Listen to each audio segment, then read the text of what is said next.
Welcome to Real Good Deeds Podcast. I'm Jason Porter, author of Real Good Deeds and your host. Each week, I interview business and thought leaders about their success, extracting principles you can use to improve your business and investing efforts. I also discuss with each guest their charitable giving and passionate service they provide as philanthropists to make this world a better place. Enjoy.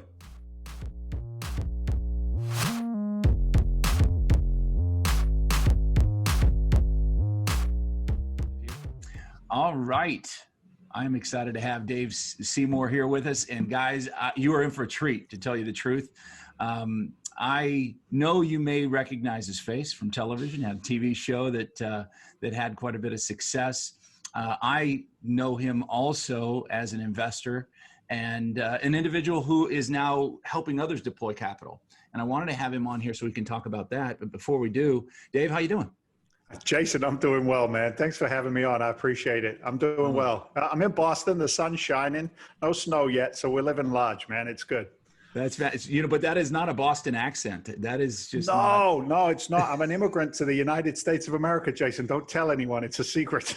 Hold on. You actually like our country, and you wanted to imagine come here. that. Yeah, America has been very, very good to me, man. Yeah, I emigrated from England. I'm a Londoner, mate, if you want to know the truth. But I emigrated from England. Yeah, I emigrated from England back in '86. I was just a young kid. Kind of came to the States with stars in my eyes. You know what I mean? Well, I'm so glad you're here. And, my forefathers did the same thing. In fact, they also came from England. So really interesting. My family comes from Manchester, Preston, and those parts of England. And my wife and I had the opportunity to go on a little bit of a family history tour and go see those places.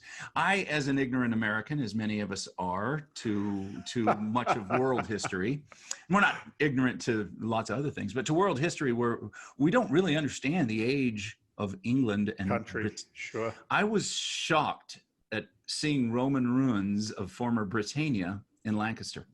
Absolutely shocked me, fascinated me that we used to go on a school trip when we were kids to it's actually called Bath, but in the States we call it Bath.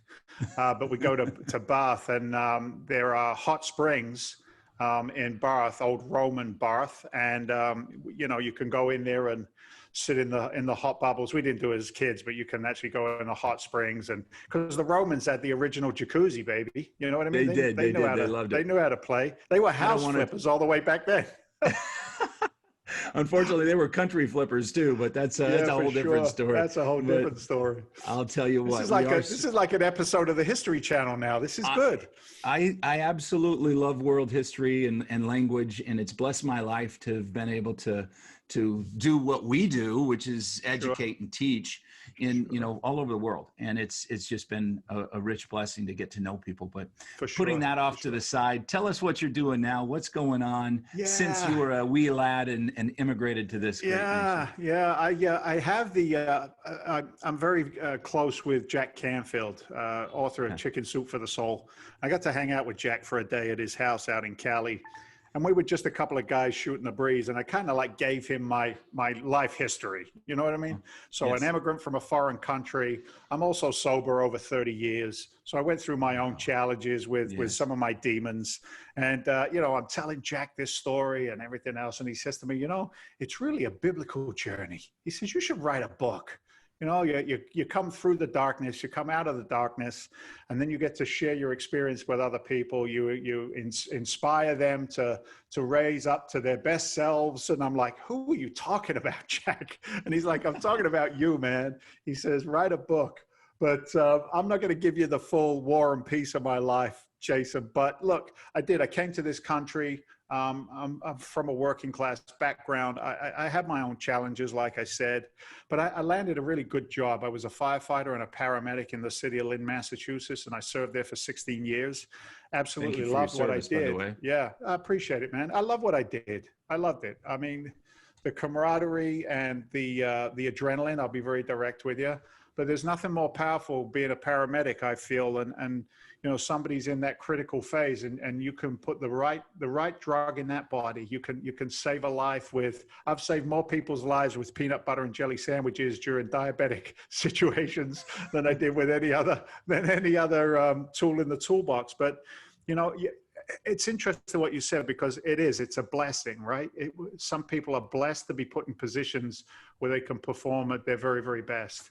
And I think the fire service was that for me. However, I also believe that the good Lord has like this scale, if you will. If you're proficient in one area, unfortunately, the dear Lord says, I can't give it all to you in one go. You know, you're deficient in another area. I'm still wishing he would do that for me, but no, you're exactly right. Wouldn't it be great, man? Wouldn't it be great if he just gave all of it to us, or she, whatever your opinion is? We'll But figure anyway, that part out later. Yeah, right. So my deficit was financial literacy.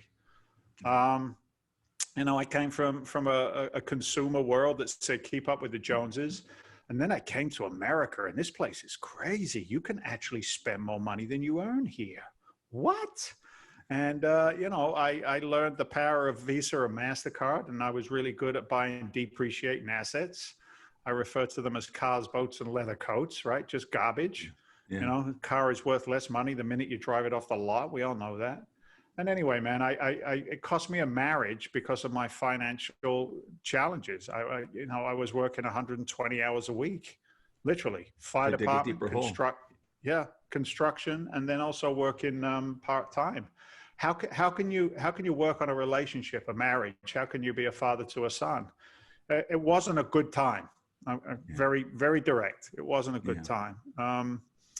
My marriage had ended, and things were not good. And it was funny, man. I was doing paramedic training. I've been divorced for a couple of years, a year. I was doing paramedic training, and I had to go and do a labor and delivery, 24 hours at the local hospital. I had to assist in a birth or two. And I was assigned to a labor and delivery nurse, who is now my wife. That's beautiful. And I'm like, yeah, man, it's like you don't go to a labor and delivery room looking for a date. You know what I'm saying? But I met Mary Beth there, and you know, God is good. The stars aligned. I wasn't looking for a relationship, but she and I began our journey together. She's funny. She said to me she didn't want kids. She lied. We went back to that same labor and delivery room 2 more times and delivered both of my boys, now Bennett 8 and Jefferson 10. But congratulations. Thanks, man. Yeah. You know, she has the hardest job there is. She has to take, wow, you're going to choke me up. She has to take, you know, young boys and, wow. Where's that come from? This is a good stuff, man. Yeah. Look, she has the toughest job there is, right? She's got to take small boys and groom them and train them to be good men. And there's a lot of stuff out there right now that doesn't congeal, doesn't gel with that, right? Yeah. We're in a world that's a little chaotic. So to say the least, right? Yeah. Wow. Anyway, in our early relationship, in financial challenges, I'm looking for options, and I, like you, and maybe a lot of your listeners, found myself in a seminar, a free hour-and-a-half seminar coming to your neck of the woods. Teach Me Foreclosure. It was 2006 or 7. And, you know, I was losing my own house, and I'm thinking, well, if they teach me foreclosure, I might be able to save my own house at least. And, you know, Mary Beth, at the end of a 3-day class, there was an investment, and it was tens of thousands of dollars. It wasn't short money. But on a Sunday, I heard things for the first time in my life that were impactful for me. Yeah. A guy said, he explained to me the difference between appreciation and depreciating assets. He said something to me that I never forgot then, and I've just re-engaged it every single day in my life and the lives of investors and people that I touch gloves with. And he said, you have 2 choices in life. He said, you can work for money. He said, or you learn how to have money work for you. He said, if you look at capital as a tool, then how do you get money up? How do you kick it in the assets, right? How do you kick it in the rear end and get it to work as hard as it possibly can? He said, because if you can wrap your head around that formula and that equation, he said, your life will change. And we had, you know, like I said, Jason, we had tens of thousands of dollars to invest in our education that weekend. And she looked at me, I looked at her, and she said, so, you know, what do you think? And I looked at my wife and I said to her, Mary Beth, I said, I have tried everything. I've been a man among men. Yeah. I've been a worker among workers. I don't lie. I don't cheat. I don't steal. And I'm broke as a joke and I'm beaten. So I got to do something different. And she said to me, go get him, killer. She said, I'm proud of you. I love you and I'll support you. Yeah. And those were her words. And it's funny. I looked at her. I said, I'm so glad, honey. I said, because I don't have any room on my credit cards. We got to use yours. I said, it's $27,000. And Wow. she became my first private lender, Jason. She became Wow. my first investor. And I never looked back. So look, that was where it all started. It was that day. It was a pivotal point. And I look back at it today, and maybe I know you resonate with this, but maybe your listeners do too as well. I purchased accountability that day because it's very easy, right? I think you'd agree. It's very easy, whether you're a 55-year-old investor sitting on a 401k plan, it's very easy to say everything's going to be okay and not really pay attention to the details. It's very easy to say, 2021 is going to be my very best year. And yet we do exactly the same things that we did the year before, expecting a different result the year after. That's complacency, man. Guilty as charged, Your Honor. It's laziness. I'm guilty as charged, Your Honor. And, I reaped what I sowed. And I needed to put different seed in the ground. Otherwise, I was not going to reap a different harvest. And, that accountability lit a fire in me that has just grown ever since. And I went after single family real estate investing with a vengeance, with an absolute vengeance. So that's kind of like how it began in the single family game. There's a lot to unpack there.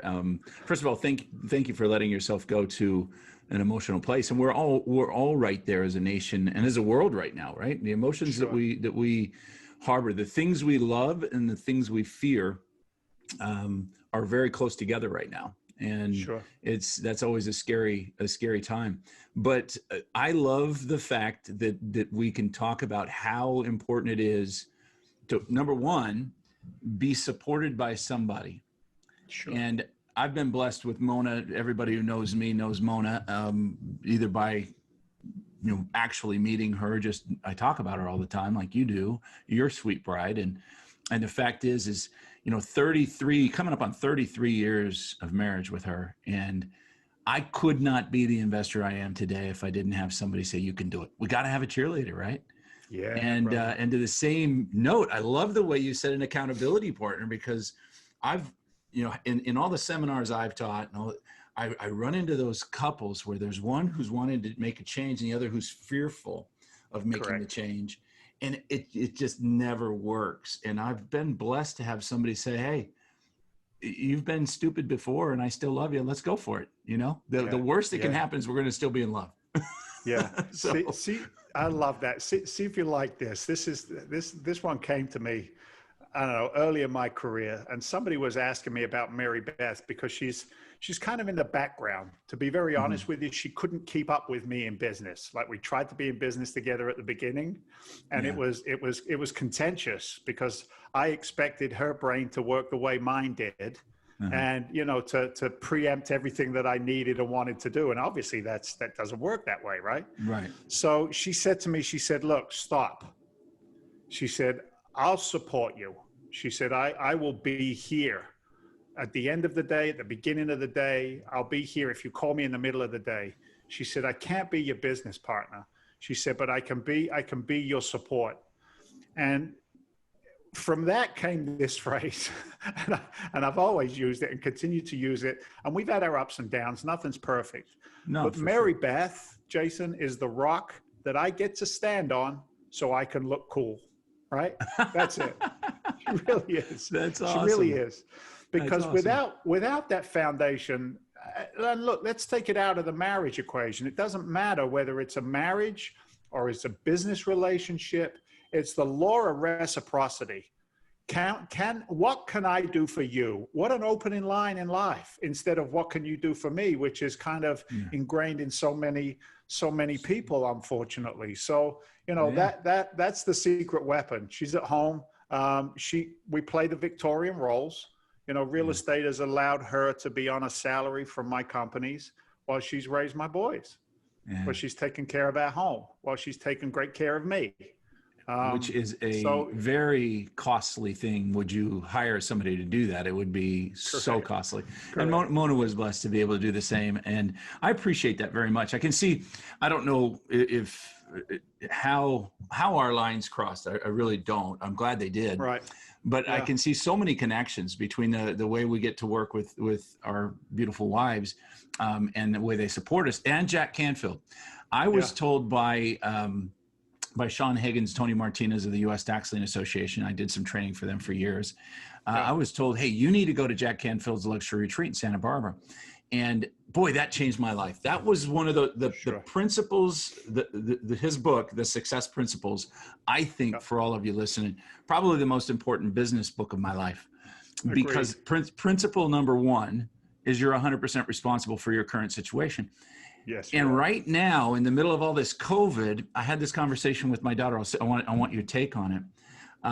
She was talking about some of the things that we see on the news and the riots and protests and things. I don't want to get political, but I said, sweetie, let me just tell you, you need to read Viktor Frankl's Man's Search for Meaning, and understand nobody can make you any emotion. Nobody makes you happy. Nobody makes you sad. Nobody makes you.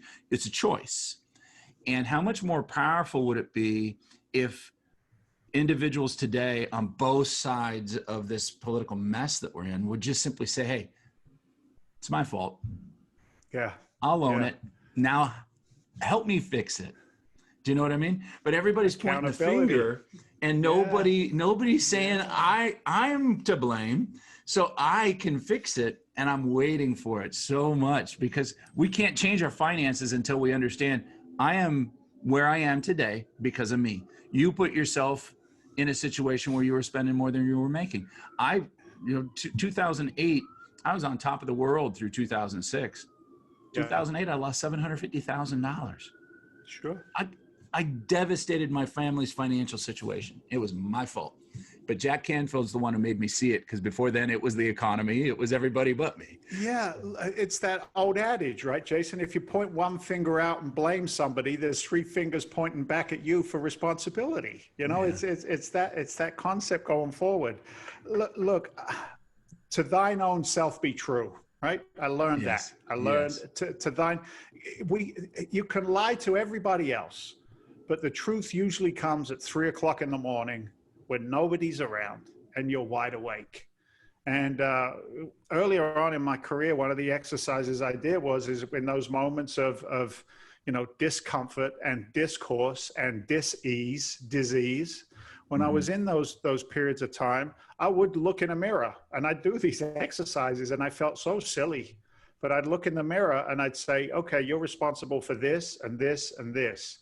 But tomorrow, where my focus goes, my energy will flow, right? Yeah. And believing in the law of attraction, believing in what you think about, you bring about, and restructuring. I have that medical background, but my brain is wired on what are called synapses. And synapses are thought patterns that are repeated consistently in our heads. So if all I do is worry, then guess what? I'm going to have a really nice channel in my brain so that the flow of information and worry will continue. And then the law of manifestation says is if all you do is worry about losing money, well, that's all you're worried about. Congratulations, you lost money. And I've experienced that. So I don't take any of that stuff lightly. Am I great at it? No. Am I better than I was? Yes. My 8-year-old, you'll appreciate this. My 8-year-old left an envelope on my desk, and it said, to Daddy, CEO, Freedom Venture Investments. And on the back of the envelope, it said, do not open this envelope if you are grumpy or in a bad mood. That's what it said. That's awesome. So how can you not be in a great mood when you read that? So I start laughing, and it's an early Christmas list, right? So he doesn't want me in a bad space to read the Christmas list. Wow. And the first thing on the Christmas list was some kind of technology thing he wanted. But the second one, I nearly fell out of my chair laughing. The second one was, I want my brother gone for one day. That's, yeah, he just wants his brother to disappear for one day so he can have all the love and attention and he doesn't have to deal with his older brother. You can facilitate that. I'm sure there's a grandparent or an uncle or an auntie somewhere that'll take him someone in there. But the reason I bring that up is that, you know, it takes effort to elevate. Yes. I think in human nature, it's easier to take the softer path, right? Mm-hmm. I was very blessed to, I did an event in Canada. It was 16,000 people. Tony Robbins was the draw. Pitbull, the singer, was the draw. And I was actually backstage. I was emceeing this event. I was actually backstage, and I'm standing like 5 feet away from Tony Robbins. And I was blessed enough to listen to some of the conversations he was having for the students who'd invested extra money to, you know, listen to Tony. But I'd heard it before, but it was powerful to hear from him. He said, you know, massive, massive passion, when coupled with massive action, is what gets massive results, which takes us full circle again to the complacency piece. If you keep on doing what you've been doing, the results will always be the same. And as we know, that's the definition of insanity. So I try very hard, Jason, to always be elevated and up for the challenge. But Jack Canfield, absolutely instrumental. You know, I set an intention when I was sitting in the firehouse listening to the, you know, The Secret and Jack's testimonial. And, you know, it was early in my career. And I said, one day I'm going to meet Jack Canfield. X amount of years later, I was speaking at an event, and unbeknownst to me, Jack Canfield's assistant was at the event. She introduced herself. And I said, that's interesting. I said, the universe sent you to me. She said, what? I said, yeah, I want to sit down with Jack Canfield for a day. Does he do any one-on-one training? She said, unfortunately, he doesn't do any of that anymore. His, you know, his business model has changed. He doesn't do it. She says, you know, it's $20,000 just to sit down with him a day, and he'll only do it for exceptional people. I said, well, congratulations, you just met Mr. Exceptional. And then I told her why Jack needed to sit down with me. And I got to sit and hang out on his couch. And I go in there, and he says to me, he says, what can I do for you? And I almost cried the minute I walked in the room, Jason. I said, nothing, Jack. He said, what do you mean nothing? You just invested $20,000. I said, no, you don't understand, Jack. This is the end of the open loop and the beginning of a new one. I said, you've already done everything for me that I could have ever wanted. This is just the icing on the cake. So I appreciate you taking the time. And then we just, you know, hung out and told stories. So that's fantastic. And Jack, if you're listening, the two of us would love to be interviewed by you as successful students. I just got him to interview me a month ago, so I'll send you a copy. I can hook you up. I know people. Oh, you know what? I love Jack. He's awesome. But I will tell you that I hit it off best with his wife, who grew up. This is one of those weird geography and history things that I love. Sure. She grew up in the Wind and Sea Surf Club in San Diego, and I'm an avid, as you can see, surfer. Yeah, I see that up there. An amateur surf historian. And her father was one of the founders of the Wind and Sea Surf Club. And when I found that out, I quit listening to Jack and started talking to her. He came over and he's like, hey, you need to be paying attention to me over here. What's going on? Funny. So anyway, it's a good time. Yeah, now I want to segue a little bit. I know you started in the single family space when you started making your moves in real estate, but you've kind of moved now into a different space and sometimes that's done from for some of us, necessity, times change and things change. Some of it is because of opportunity and living in that law of abundance and seeing and dreaming of bigger things. You're now in the world of finance, and you've kind of, which of course involves real estate, but you're now in the world of finance. So tell me where you are today and how you've segued into that, and how we as investors can benefit from a relationship and knowledge of Dave's. Yeah, great question, man. I appreciate it. Look, you know, what is it? What's the saying? Necessity is the mother of creation or invention or something like that. Yeah, thank you. All right. I think some wise Asian philosopher said that luck is when opportunity meets preparedness, right? Correct. Maybe it was Confucius, maybe it was his brother, I don't know. But anyway,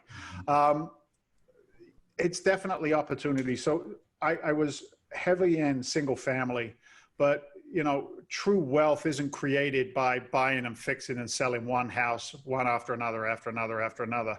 It's still a job, right? If you don't, Mhm. if you don't have a house under renovation, then you don't have a job. So you don't have any income. So look, we know that true wealth is created through cash flow, through long-term investing in real estate. And you know, some investors shy away from that. You know, they're too scared of all the landlord horror stories, you know, the three T's: tenants, toilets, and trash, right? All the Right. scary stuff that's out there. Those are generally the stories of amateur investors. So just like I learned the single family business and elevated it to the highest level I could, I've done the same thing in the commercial arena. I was always in commercial while we were doing the TV show, Flipping Boston. I was always in commercial before I got a TV show. I was always in commercial after. I was always in commercial when I was educating and training all over the country and up in Canada. We did some events in England even. So I was always in commercial real estate. Now, the devastating virus that hit the world has, you know, it's unprecedented. And it's amazing how that word will be the word of the year, I think, unprecedented. Because, you know, my schooling environment at home for my boys is unprecedented. The financial landscape is unprecedented. Single family and commercial real estate is unprecedented. Well, unprecedented means never seen before, right? Well, guess what? That goes in both directions, either good or bad. There's unprecedented pain with what COVID has created in our communities and in our societies and our frontline workers.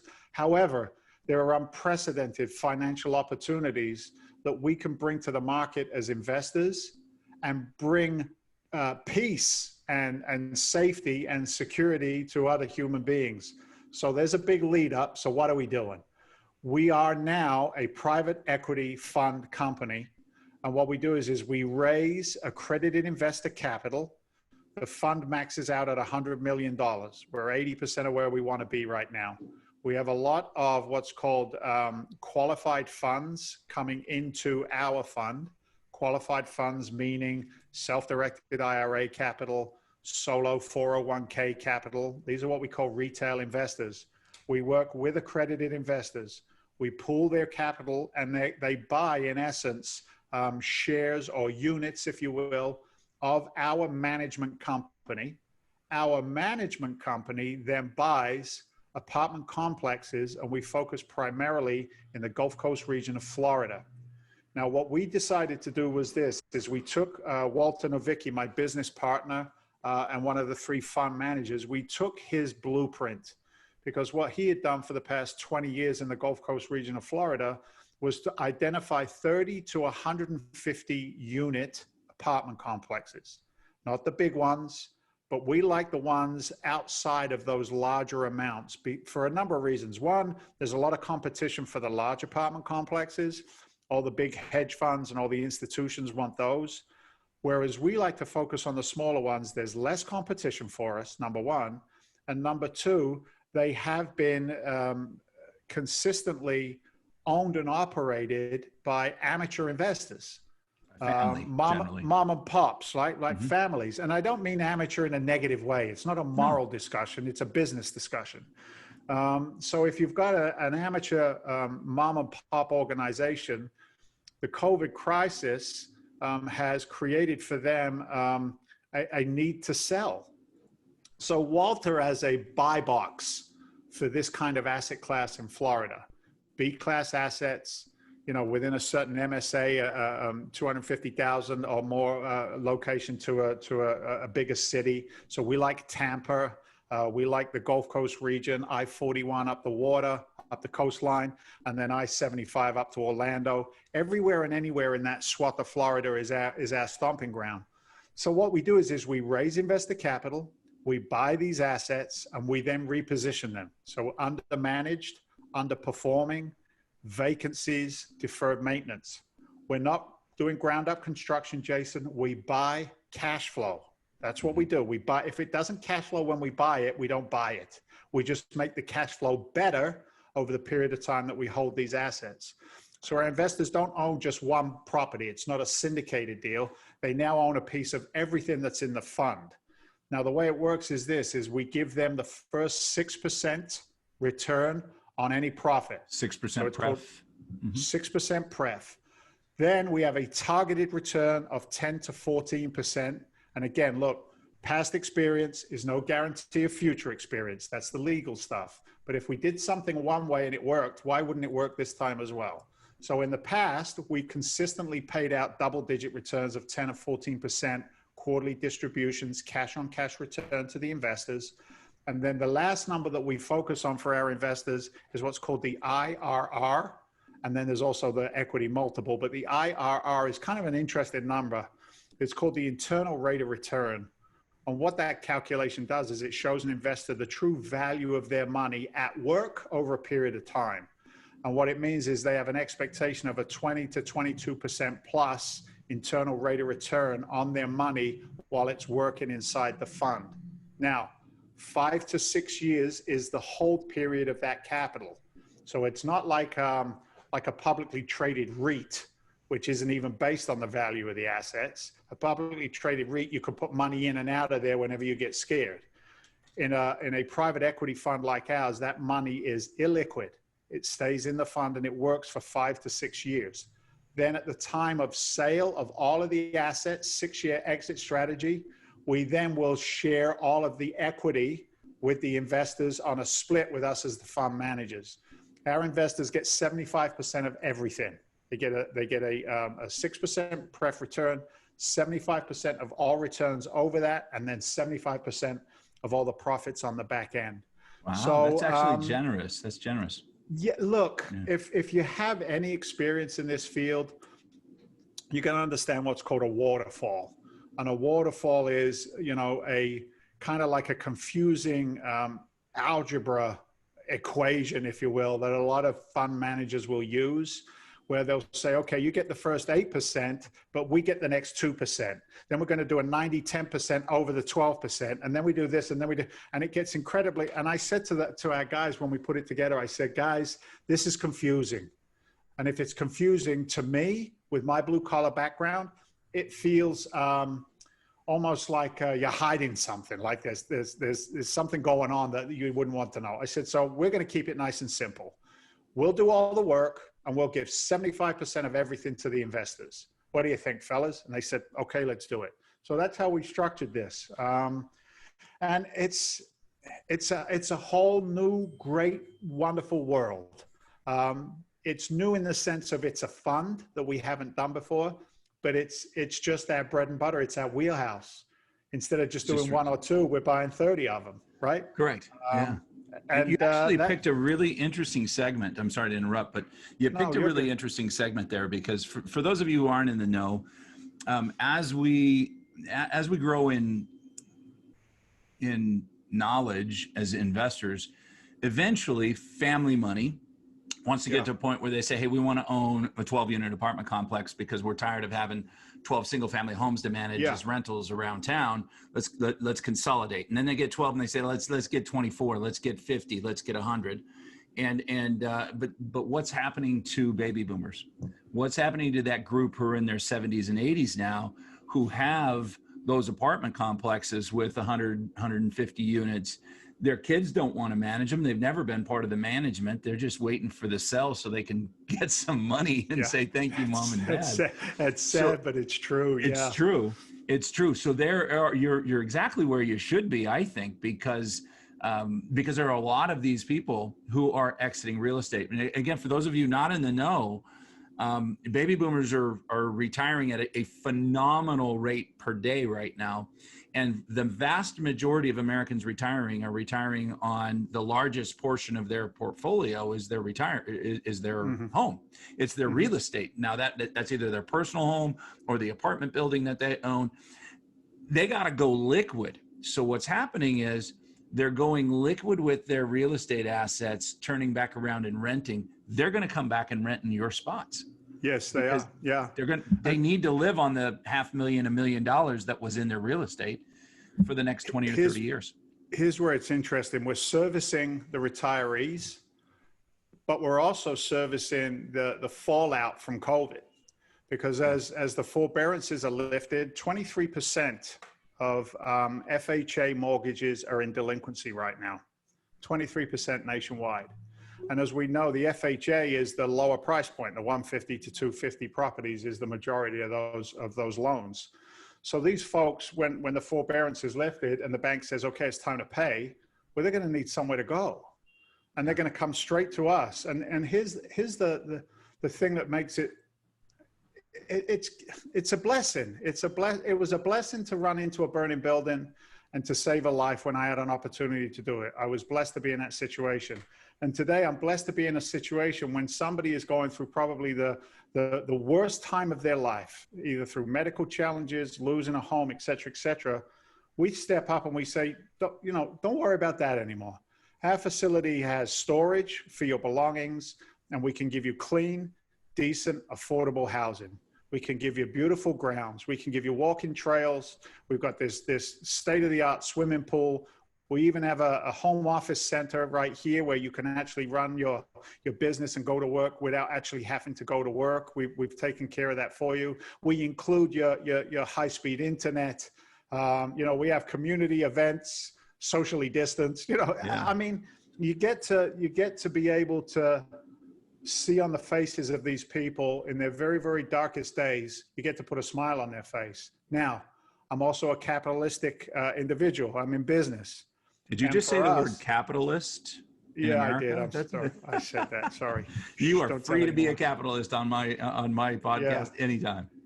Capitalism is what's going to save this economy again. It's not going to be the government throwing another $2 trillion. Yes. Right. It's not. Yeah. It's not that just throwing money at a situation and hoping it fixes it. It doesn't. So we need a transference of goods and services. So the services we give is beautiful housing for these people, and in return we make money. So a friend of mine said to me one time, he said, David, it's okay. Trust me. He said, it's okay to make great money by doing great works. He said, taking care of people, right?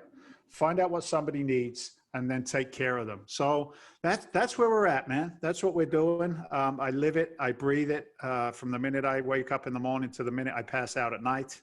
Well, I really appreciate I'm blessed. And it's Freedom Venture Capital, or Freedom Venture Investments, rather. And what's the website? I want to make sure that I connect to it. Yeah, it's actually right. We don't have the video. It's actually freedomventure.com. Freedomventure.com. Yeah. Wonderful. And before we change one last gear and talk about service and charity that you may be involved in, for any of our students who don't know if you are an accredited investor, likelihood is you're not if you don't know it. But if you there's that bubble. Am I not? So just in a nutshell, what determines whether or not somebody's an accredited investor? That's a great point. It's funny. I sometimes I take for granted what I know and forget to teach a little bit too. So an accredited investor is determined by the SEC, the Securities and Exchange Commission, and it really is a number. And the SEC says if you earn a certain amount of money as an individual or a family, or you have a certain net worth, then you are allowed to look at what my partner Walter calls country club deals. Because these deals used to be just for the the institutional buyers and the 1%ers. So here's the benchmark, the barometer. It's $200,000 a year or more in income for an individual, $300,000 for a family unit, or $1 million in net worth. Now, I've had a lot of conversations, Jason. I'm glad you put it under the premise of if you don't know what it is, you're probably not accredited. It's interesting to me how many times I've had conversations with my investors and I say to them, well, it's $1 million in net worth. And they say, well, I don't have $1 million in net worth. I said, no, but you've got $3.5 million in your retirement account. Oh, does that mean I'm accredited? Yes, it does. Yes, it does. It's still your capital. So, the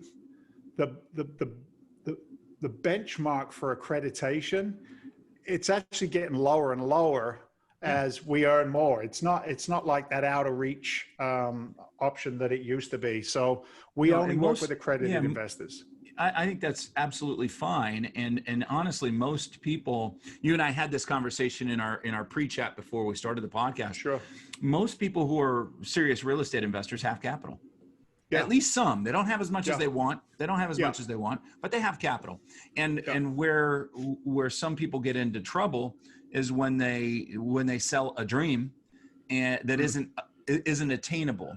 And all our government has done there, I think they rightly did it, is said, hey, here's a benchmark. If you're making this much money, you understand money at a certain level, and you can take a Sure. look at these. And I'm gonna steal that, by the way, these country club deals. I love that. Yeah, country club. Well, look, here's what's interesting. A majority of the investors that I interact with are they're frontline medical workers. Yeah. A physician's assistant earns, maybe 2.25. A lot of I got a plastic surgeon, dermatologist, GP, psychiatrist. These folks supply incredibly important services to us, right? Yeah. As members of this human race, and yet they don't have the time. All they do is they just throw money in a 401k plan, or they let a financial advisor just run rampant with their money, and they don't know where it's going or what it's doing. We bring them in and we say, look, this is a tangible asset. This is sticks and bricks. You can touch it, you can feel it, you can see it. Our investors, get quarterly reports, quarterly distributions. They know what they're invested in. So it's, it allows them to be really good at what they do, their core competencies, while they leverage our core competencies. That's perfect reciprocity. Your money and my expertise. Why don't we parlay up and go kick some butt? You know what I mean? So that's how we look at it. Yeah. Well, I appreciate that. And I appreciate you letting me share your goings on with my listeners. And I really want to tell you, I think you're in the right space. And for individuals who have that lifestyle that produce a good income and don't have the time to be an active investor the way single family demands, they really need to be talking to you and to people like you. And I appreciate that. Thanks, let's finish up with this. Are there any charities that Dave Seymour is right now or in the past been involved with, where you just get that really good feeling like, hey, I was able to do this and help out with that, and it makes me happy? What are the charities that make you happy? Thanks for asking past, because I'm actually gonna kind of dime myself out, but I think this is a good message, and I just, I'm open today, so there's some messaging coming through me, but I was told one time that the definition of true humility is to do something for somebody else, but keep your mouth shut. Right? We don't. You get That's it? beautiful. I do. You know what I mean? I do. There are some people out there that stand on a pedestal of philanthropy and of giving, and sometimes I think the message is lost. Right? What the real point of tidings and giving is to serve our fellow man. So look, the one that gets me the most, at a small level, is that guy or girl who's standing there who needs $20. Yeah. I come from a place, like I said, I've been sober a very long time, over 30 years now. So I know what those demons are. So somebody who needs $20 for something to eat, that felt good to do that. Maybe they remembered me, maybe they didn't. It wasn't important. The opportunity arose. On a bigger scale, a national charity that's near and dear to both me and Walter is a charity called Tunnel to the number 2 Towers. And Tunnel to Towers is the story of a firefighter on 9. Yeah. All these years later, firefighter on 9/11 who was trying to get through the tunnels back to ground zero, and the traffic wouldn't let him through. He couldn't get through. So he just took his gear out of the back of the trunk of his truck, and he ran through the tunnels to get to the towers. To do what God said he was supposed to do that day. And that one still gets me. I mean, I went to New York after 9/11, and I rode in the Bronx with some guys just to give them some support. Yeah. Went to way too many funerals on Long Island, and the fire service, the police service, the frontline workers, nurses, doctors, EMTs, and our military, man. My partner Walter served this country at a high level. He saw things that no person was supposed to see or experience. Yeah. And yet he did it out of duty for this country. And, you know, I'm a naturalized citizen of this country. And I'm proud of that, Jason. So when I have an opportunity through my business dealings and through my tied in and sharing a message of giving, I do that. I do that because, brother, to be very direct with you, all lives matter. All of them. All of them. All of them. So, you know, that's me. That's Dave Seymour, wide open and on your podcast. Drop the mic. Drop the mic. Right. That's it, Dave. Thank you so much for being so willing to share. You got me going right there. But I can tell you, your heart speaks volumes. And if your investment is half as good as your heart feels right now, then that's something special. And I appreciate the way you've organized it. And I would encourage people to check it out, check you out. And how's the book, by the way? Did you get it done? I did get it done. I hired actually the same lady who wrote Jack Canfield's wife's book, wrote my book. We haven't printed it. I need to reconnect with her, but we did write the book. Jack helped me get that one done right there. So nice. that's mine. And I appreciate that. Dave, God bless you. Thank you. And I really appreciate your inspiration and your wisdom. So thanks, man. Until next time, guys, check them out. Take care.